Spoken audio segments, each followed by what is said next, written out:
السلام علیکم ورحمۃ اللہ وبرکاتہ۔ میرے ناظرین، میں اللہ کے فضل اور کرم کے ساتھ آج کی نئی ویڈیو لے کر آپ کے سامنے حاضر ہوا ہوں۔ مجھے امید ہے کہ آپ سب خیر و عافیت سے ہوں گے۔ میری دعا ہے جہاں بھی رہو خوش رہو، شاد و باد رہو اور سلامت رہو۔ ناظرین، ہماری آج کی ویڈیو ایک وظیفہ ہے، بہت ہی پاورفل اور بہت ہی فائدہ مند۔ یہ وظیفہ میں آپ لوگوں کو دینا چاہتا ہوں۔ اگر آپ پریشان ہیں، اگر آپ کسی مشکل میں ہیں، اگر آپ تنگ دست ہیں تو اس وظیفے کو اپنائیں۔ انشاءاللہ تعالی رب نے چاہا تو آپ کی جو مشکلیں ہیں، پریشانیاں ہیں، وہ دور ہو جائیں گی۔ ناظرین، اس کے لیے سب سے پہلی بات یہ ہے کہ قرآن کی تلاوت روٹین کے ساتھ کرنی ہے۔ دوسرے نمبر پر جو بات آتی ہے وہ یہ ہے کہ صغیرہ اور کبیرہ گناہوں سے اپنے آپ کو بچا کر رکھنا ہے۔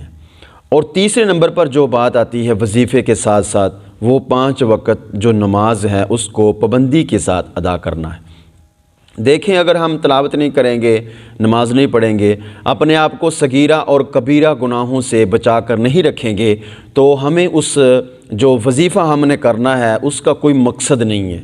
مقصد اسی وقت پورا ہوگا جب ہم وظیفے کے ساتھ ساتھ اپنے آپ کو صغیرہ کبیرہ گناہوں سے بچیں گے، نماز کی پابندی کریں گے اور قرآن کی تلاوت روزانہ کریں گے۔ تو ناظرین، یہ چیزیں کرنے کے بعد ہم جب وظیفہ کریں گے تو انشاءاللہ تعالی وظیفہ بہت ہی ہمارے لیے فائدہ مند ہوگا۔ تو ناظرین، آئیں اور اس وظیفے کے حوالے سے سماعت فرما لیں کہ یہ وظیفہ کس لیے ہے اور یہ وظیفہ کیسا ہے، یہ وظیفہ کتنے الفاظ پر مشتمل ہے۔ مالک الملک۔ ناظرین، جو بندہ فجر کی نماز کے بعد اس اسم کو 100 مرتبہ پڑھنے کا معمول بنا لے گا وہ ہمیشہ باعزت رہے گا اور مال و دولت میں بے پناہ اضافہ ہوگا۔ جو شخص اس اسم کو ہر نماز کے بعد 500 مرتبہ پڑھنے کا معمول بنا لے گا، جو بے گھر ہے اس کو گھر ملنے کے اسباب پیدا ہو جائیں گے۔ ناظرین، یہ وظیفہ کریں فجر کی نماز کے بعد معمول کے ساتھ اور خوب برکتیں حاصل کریں۔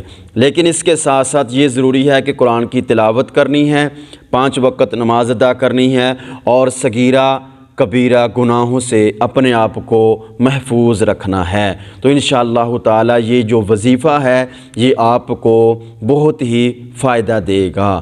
تو ناظرین، یہ ہماری آج کی ویڈیو تھی۔ اگر اچھی لگی ہو تو ہمارے اس چینل کو لائک ضرور کر دیں، سبسکرائب بھی کر دیں اور ایک اچھا سا کمنٹ دے دیں۔ اپنا بہت سارا خیال رکھیے۔ والسلام ورحمۃ اللہ وبرکاتہ۔